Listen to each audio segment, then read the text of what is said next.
How's everybody doing? My name is Steve Rosenberg. This is Gene Ginsberg, and welcome to Marketing Success in Under 10 Minutes. We have an excellent show for you guys today. As you can see, I'm on the rooftop of Whole Foods and Amazon headquarters. It's gorgeous out here. Gene, how have you been doing?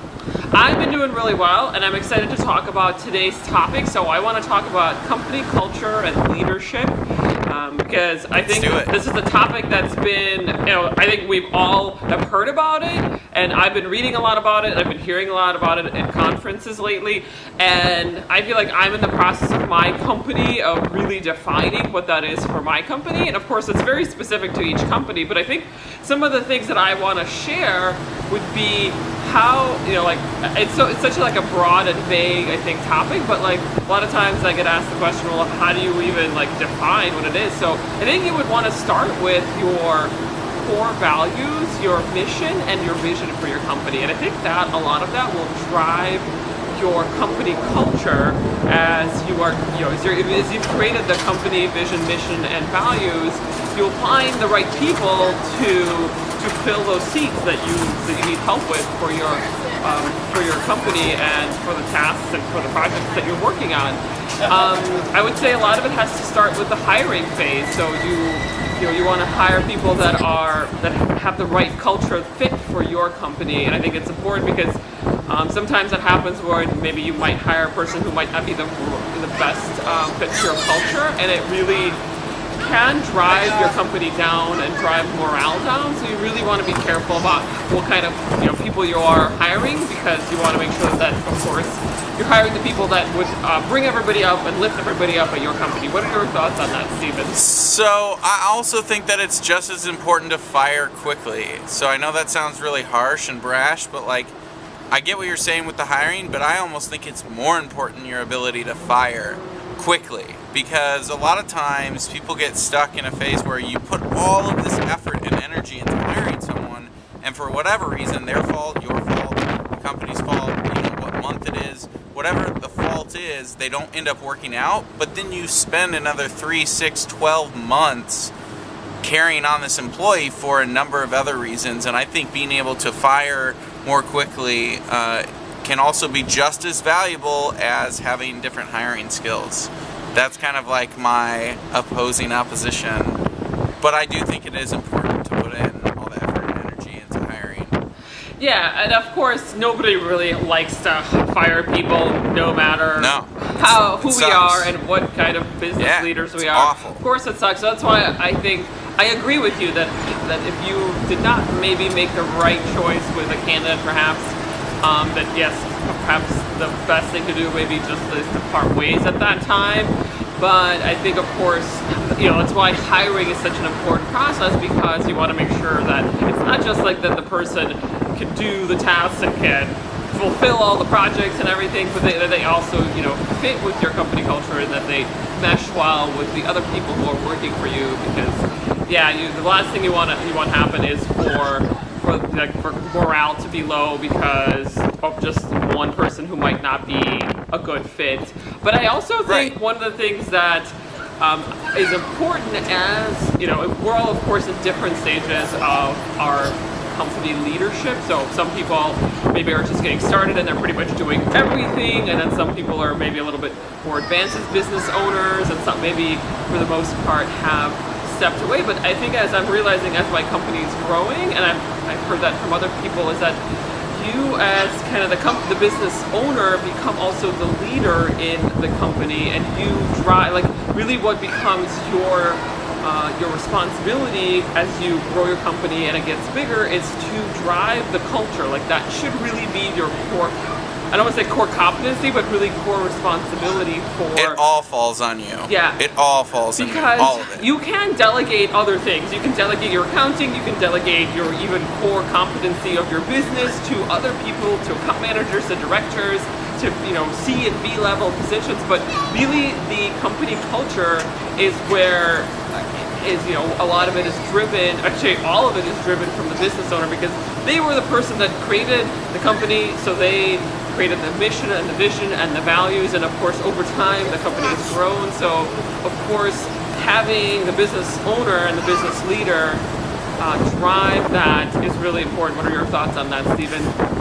I think it's actually essential, and I think that it's going to dictate sort of the future outcome of your business. I mean, a perfect example is myself, and I definitely have realized times throughout my business career where I've done really exceptional at being that, and times where I've not been as exceptional. I can actually see the outcome of that, and it's not good. I mean, you have to drive the company culture, because at the end of the day, nobody's going to run your business for you. I mean, you can't expect people, for one, to, unless they have part ownership in the company, but assuming that you own 100% of your business, it all stops with you. And like, you know, again, as soon as you start taking shortcuts, so will your employees. As soon as you start, you know, acting a certain way, maybe not the next day, but again, it more erodes. And it also goes back to the people that you hire and or fire, because if you're not being that in-your-face kind of leader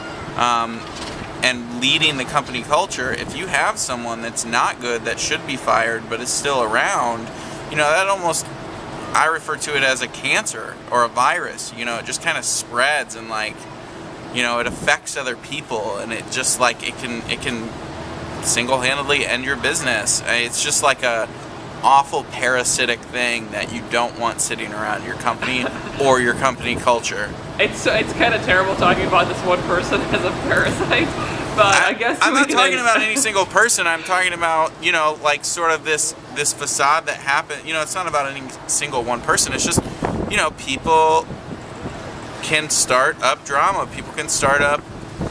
You know, you can't have someone that's not a part of your company culture. I don't know. I don't know how else to explain it. It's just like, if they're not present, if they're not about it, then that's fine. But like, maybe you're just making the executive decision that they need, you know, another position would be better for them. That maybe another company that aligns better with their morale, or, you know, something along those lines. And I totally agree with that. Yeah, of course. The other thing I wanted to share was that, so I just started reading this book called Traction by Gino Wickman. I don't know if you've ever heard of it, but it is an amazing book so far. I've just started reading it, but it's a book about entrepreneurship and how to manage your business. And it's and he talks about this concept, this process called entrepreneurial organizational strategy in it. So, and one of the things that he talks about, the author of this book, Traction, is having, of course, also a core leadership team.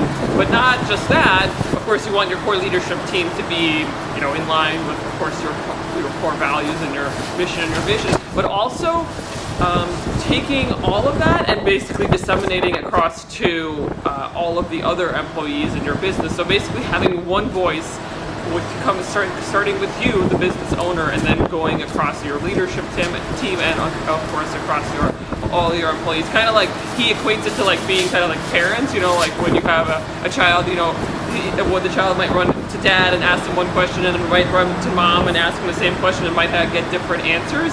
So having a solid leadership team where the answer is always the same, no matter who you ask, which, you know, whoever employee asks, maybe different people in the leadership team, always being in line and, you know, basically having the exact same answer across the board and being on the same page. Yeah, so that is something that's very hard to achieve, but it's definitely achieved by, you know, plenty of businesses, especially really good businesses. The one business I've had probably the best experience with that, and really I feel like has done that better than a lot of companies I've seen, is Jimmy John's. Jimmy John's, thanks for sponsoring this episode of Marketing Success, by the way.